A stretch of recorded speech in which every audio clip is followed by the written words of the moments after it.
জানাতুলের জন্য কি আনছে রে? চাচ্চু কি আনছে তোমার জন্য? দই আনছে।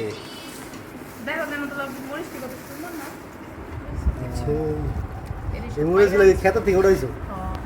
ভালো। আর কি আনছো? ভুট্টা। এই ভুট্টাগুলো আছে যে বেবি কর্ন, এটা খাইতে কেমন? হ্যাঁ, খাইছো তো এগুলো? খাইতে কেমন?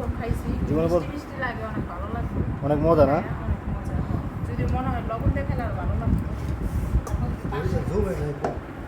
দই তো আজকে আর নগদ দই তো ওই জন্য বেশি একটা জমা নেই। হাই হাই, জানাতুলে কি করে? হাই হাই, মরিচ দিয়ে কি করতেছে? জানাতুলে প্যান কই? ডাল দিয়ে এই পাঁচ শাকগুলো খাবো, আপনি ভাগে পাইবেন না, কারণ আপনি আমার লগে টুকান নাই। আমার এটা কাঁচা মরিচ।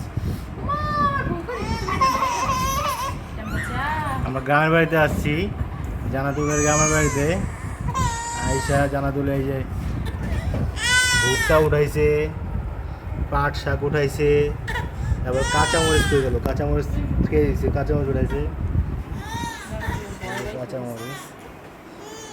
আর জান্নাতুলের চাচ্চু জান্নাতুলের জন্য দই আনছে। আমাদের রাতের পিকনিক হবে দই, চিরা, কলা, এই চিরা আর কলা আর এই যে দই, রাত্রের খাবার। গ্রামের বাড়িতে অবশ্য হোটেল মোটেল নাই, বা এই যে আমরা আসছি এখন খাবারের কোনো কিছু নাই, তাই আমরা এই দই চিরা খাবো আজকে রাত্রেবেলা। সকালবেলা ইনশাল্লাহ আল্লাহ দিয়ে নাস্তা পানি হবে। ঠিক আছে, আজকের মতো এখনকার মতো এই বন্ধুই। জানাতুলে সব জিদ্দ ফেলাইতেছে, জানাতুলে কাঁচামরিচ দিল না থেকে সব জিদ্দ ফেলাইতেছে। কি করো তুমি? জানা তো সব ফেলে দিচ্ছ কেন?